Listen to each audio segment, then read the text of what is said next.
Welcome to my session, Class 8 NCERT syllabus, Chapter 2 Linear Equation in One Variable, Exercise 2.1 பார்க்க போகிறோம். First some பாருங்கள். Solve x minus 2 equal to 7. இதில் பாருங்கள், எக்ஸோட value கண்டுபிடிக்க சொல்கிறாங்க. அப்போ எக்ஸ் கூட என்ன இருக்குது? -2 இருக்குது. அதை வந்து என்ன பண்ண போகிறோம்? டிரான்ஸ்போஸ் பண்ண போகிறோம். So x minus 2 equal to 7. So x equal to 7 minus 2 இருக்கிறது என்ன ஆகும்? plus 2 ஆகிடும். ஓகேவே? ஸோ இங்கே எழுதிங்க, டிரான்ஸ்போசிங்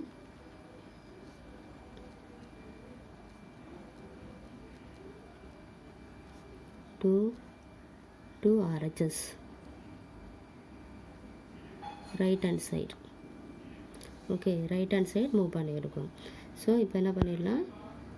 ஆட் பண்ணிடலாம். x equal to 9. So your answer is 9. சில டைம் என்ன பண்ணியிருப்பாங்க, 7 equal to x minus 2 இப்படியும் கொடுப்பாங்க. அதாவது வேரியபிள் வந்து ரைட் ஹேண்ட் சைடில் இருக்கும். அப்போ நம்ம என்ன பண்ணணும்? டிரான்ஸ்போஸ் வந்து லெஃப்ட் ஹேண்ட் சைடில் பண்ணலாம். So 7 plus 2 equal to x. Okay, so இங்கே வந்து டிரான்ஸ்போஸ்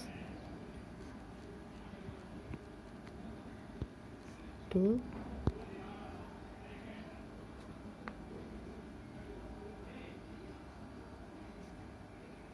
LHS. ஓகே, இப்போ 9 x equal.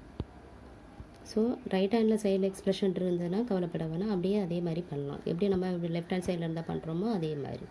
Okay, fourth some பார்க்கலாம். Fourth some 3/7 + x equal to 17/7. இது பாருங்கள், ரேஷனல் நம்பர் ஃபார்மில் இருக்குது.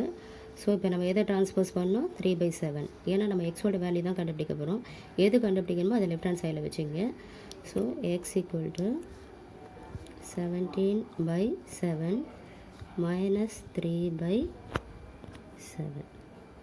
ஓகே, ஏன்னா இது ப்ளஸ், எந்த சைனும் இல்லைன்னா நீங்கள் ஆட்டோமேட்டிக்காக இதை பாசிட்டிவ் ரேஷனல் நம்பரை அஷ்யூம் பண்ணிங்க. இப்போ ரைட் ஹேண்ட் சைடு மூவ் ஆகும்போது உங்களுக்கு மைனஸ் ஆகிடும். transposing 3/7 to RHS right hand side. இதில் பாருங்கள், டினாமினேட்டர் சேமாக இருக்குது. அப்படி இல்லைன்னா நீங்கள் எல்சிஎம் எடுக்கணும். சேமாக இருக்கிறதுனால இப்போ டேரெக்டாக சப்ட்ராக்ட் பண்ணிடலாம். உங்களுக்கு 14 வரும். So 14/7. So it's nothing but divide பண்ணிங்கன்னா உங்களுக்கு வந்து 14/7 equal to 2. Fifth some 6 equal to 12 கொடுத்துருக்காங்க. இப்போ பாருங்கள், வேரியபிளோட இது அட்டாச் ஆகிருக்கு. இதில் எப்படி இருக்குன்னா மல்டிப்ளிகேஷன் இருக்குது.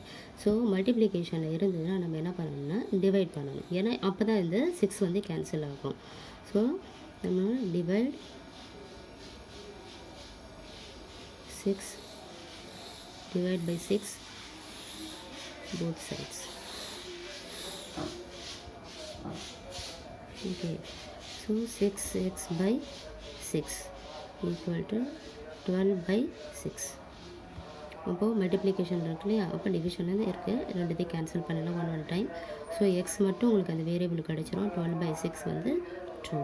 So your answer is x equal to 2. Sixth sum L/5 equal to 10. So டிவிஷனில் வந்து வேல்யூ இருக்குது. ஸோ இந்த 5 நீங்கள் எலிமினேட் பண்ணணும்னா என்ன பண்ணணும்? மல்டிப்ளை பண்ணணும். ஓகே, ஸோ ப்ரீவியஸ் சம்மில் பார்த்தீங்கன்னா நம்ம வந்து டிவைட் பண்ணோம், இந்த சம்மில் மல்டிப்ளை பண்ணுறோம். So multiply by 5 both sides. So எந்த ஆப்ரேஷன் பண்ணாலும் ரெண்டு சைடுமே பண்ணணும் இந்த மெத்தடில். So 5 into L/5. So 10 into 5. இப்போ 5 கேன்சல் ஆகிடும், உங்களுக்கு L மட்டும் கிடைக்கும். So 10 5s are 50 is the answer. 7th sum solve 2x by 3 equal to 18.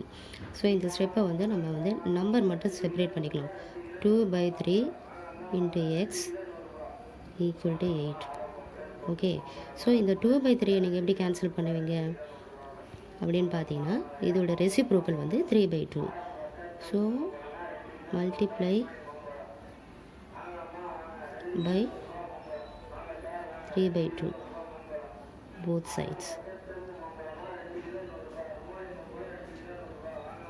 Okay, so 2 by 3 into 3 by 2 into x equal to 18 into 3 by 2. Okay, இப்போ பாருங்கள் 2 cancel ஆகிடும், 3 cancel ஆகிடுது, வெறும் எக்ஸ் மட்டும் இருக்குது லெஃப்ட் ஹேண்ட் சைடில். இப்போ 2 டேபிள் இது 1 டைம், இது 9 time, 9 3s are 27. Okay, so பாருங்கள் ஸ்டூடெண்ட்ஸ், இந்த மாதிரி division and multiplication both numerator denominator இருந்ததுன்னா செப்பரேட் பண்ணிங்க, நம்பரை செப்பரேட் பண்ணிவிட்டு அதுக்கு ரெசிப்ரோக்கல் கண்டுபிடிச்சிட்டு அதை வச்சு நீங்கள் மல்டிப்ளை பண்ணிங்கன்னா உங்களுக்கு டேர்ம் கேன்சல் ஆகிடும், உங்களுக்கு எக்ஸ் மட்டும் வரும். ஓகே, ஸோ அதே மாதிரி ரைட் ஹேண்ட் சைடும் எந்த நம்பர் இங்கே மல்டிப்ளை பண்ணுறீங்களோ அதோட ரெசிப்ரோக்கல் இங்கேயும் மல்டிப்ளை பண்ணுங்கள். சிம்பிளிஃபை பண்ண முடிஞ்சால் பண்ணுங்கள், இல்லைனா மல்டிப்ளை பண்ணி அப்படியே ஆன்சர் எடுங்க. ஸோ ஒரு ஃபைனல் ஆன்சர் இஸ் x = 27.